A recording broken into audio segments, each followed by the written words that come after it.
spesimen yang udah kering, contoh ya, seperti ini contohnya. Ini spesimen yang udah dipres melalui proses yang tadi.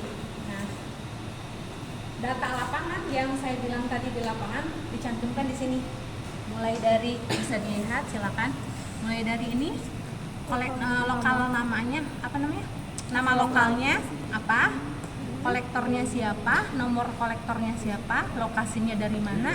Semua informasi di sini. Bahkan sampai habitat dan informasi semuanya ada di sini. Bisa difoto aja. Ini contoh labelnya. Foto aja nggak apa-apa.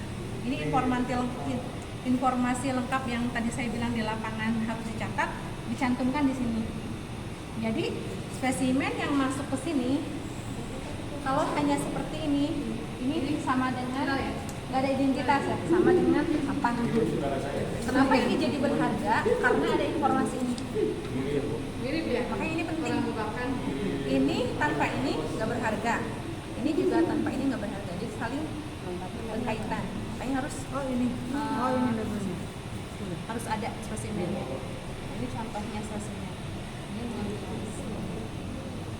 Nah, ini spesimen yang sudah dikeringkan, bahkan sudah diidentifikasi menurut kolektornya. Ini Ikutu Gede Pardede Damayanto, dikoleksi tahun berapa nih? Tahun 2021 katanya. Udah namanya digantung Apus. Nama lokalnya Tingkat Kali kan ya. Ini semua ada informasi di sini ya. Nah, ini spesimen yang sudah ada labelnya dimunting.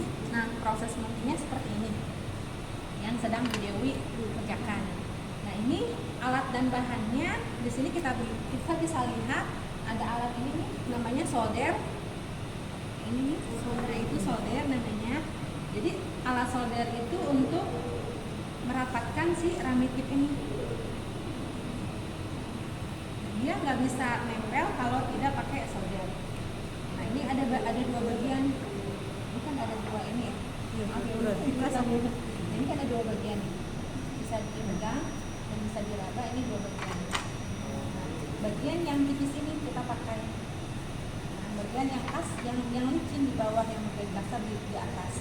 Ini ditempelkan pakai solder. Ini namanya ramitip. Nah, alat yang lainnya ada apa namanya, jarum sama benang bujir. Nah,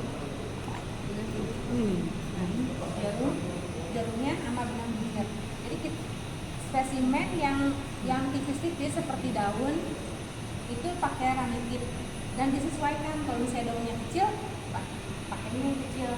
Kalau yang besar, pakai yang besar. Ada dua ukuran kita. Nah, untuk yang buah atau batang wajib pakai benang bujir ini. Bujir. Biasanya ini benang solspak. Mudah kok didapat. Semua alat di sini mudah didapat. Maksudnya dalam arti ada di Indonesia, kecuali ini. Kalau ramitip ini belum ada di Indonesia. Adanya di luar negeri, di mana? Jepang. Di Jepang adanya. Ini produk Jepang, belum ada di Indonesia. Kayak ini kertas plaknya ini kan bebas esitri ya, bebas pasar. Ini bisa didapatkan di Indonesia, sudah ada. Cuman kalau untuk ramitip belum ada. Sudah beberapa company belum ada, baru ada di Jepang ya, Bu ya. Kalau misalnya alternatif penggantinya, Bu? Nah, alternatif penggantinya kita itu ya, ini yang terbaru ya. Kalau dulu kita pakai yang namanya lem. Jadi spesimen kalau zaman dulu di lem, tampang aja gitu. Nah, kenapa lem? Setelah lem itu setelah lem ini kelemahannya apa? Ketika ada peneliti yang mau meneliti lebih lanjut si spesimen ini kan harus dibongkar. Nah, ketika dibongkar ini akan merusak spesimen kan, rentan merusak. Makanya diganti untuk tahun berapa ya, saya lupa, tahun 90-an kali ya, diganti sama namanya selotip biasa, selotip bening.